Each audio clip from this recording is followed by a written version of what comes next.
cela va être... Est-ce que vous avez l'impression d'avoir cerné réellement les attentes des citoyens citoyens togolais? nous vivons au Togo. Nous n'avons pas quitté le pays 45 ans. Nous ne voyons pas les problèmes des Togolais par rapport à des clichés. Nous les vivons.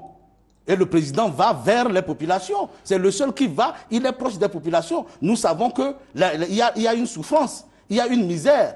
La pauvreté est là. Il y a le problème de chômage. C'est le président qui, en moins de 2 ans, a pu intégrer dans la fonction publique, sur la base des concours, 15 000 jeunes Togolais. Il va le faire. Mais vous le dites, c'est beau de dire, voyez-vous, il est facile d'induire, de manipuler. Un leader politique disait ça hier.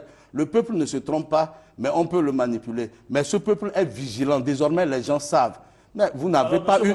Je vais vous poser une question. Quel est le principal message du candidat Faure Gnassingbé au cours de cette campagne? Le président s'attelle à refaire le pays, à moderniser le Togo, à le maintenir dans un climat de paix, à le réconcilier. Il a commencé, c'est des chantiers. Il s'est engagé à faire un peu plus dans tous les domaines. Il dit, reconstruisons notre pays, mais faisons-le ensemble. C'est le président, il est le seul à propager ce message de paix, à dire, je sais que vous allez me plébisciter, mais je vous garantis que j'ai besoin de toutes les compétences pour relever le pays. Il a un programme.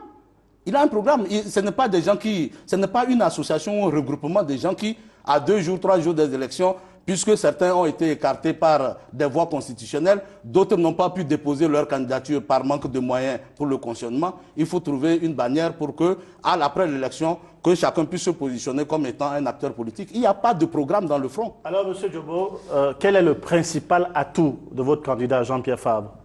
C'est sa proximité. Il est très proche du peuple togolais et les Togolais lui font confiance. Il y a cette confiance entre l'UFC et le parti auquel il appartient. Et lui-même, en tant que secrétaire général du parti, il était très en contact avec la base. Il y a ce capital de départ, mais également le message qu'il veut passer. Il voudrait qu'après le 4 mars, qu'il y ait un changement sur la terre de nos aïeux. Et que le Togo ne soit plus perçu comme la propriété de certains et que certains Togolais soient perçus comme des citoyens de seconde zone. Il veut donner la chance à tous les Togolais de rebondir, d'attraper leur chance, d'avoir une éducation saine, correcte, de pouvoir se soigner, de pouvoir manger à leur faim et tout simplement que chacun choisisse et saisisse les opportunités qu'il va leur offrir pour permettre à chacun de se réaliser et de vivre normalement tout simplement. Et c'est ça que les Togolais attendent. Monsieur Samé Djobo, je vous remercie d'avoir participé à cette émission. Monsieur Pascal Bodiona, merci d'être venu sur ce plateau. Malheureusement, nous sommes arrivés au terme de cette émission. Vous ne pouvez pas. Alors, en 15 minutes, oui, malheureusement. C'est extraordinaire, parce qu'il y a à peine un mois que M. Yamian, dont M. Djobo est le coordonnateur ou directeur de campagne, disait que le vrai problème de ce pays, c'est l'UFC et le RPT. C'est extraordinaire qu'il trouve brutalement que monsieur le candidat de l'UFC, que je respecte, est un...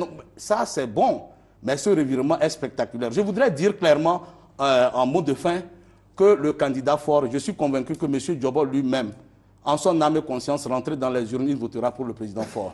Voilà, c'était donc le mot de la fin de cette première partie de ce débat en direct consacré à la présidentielle du 4 mars prochain au Togo.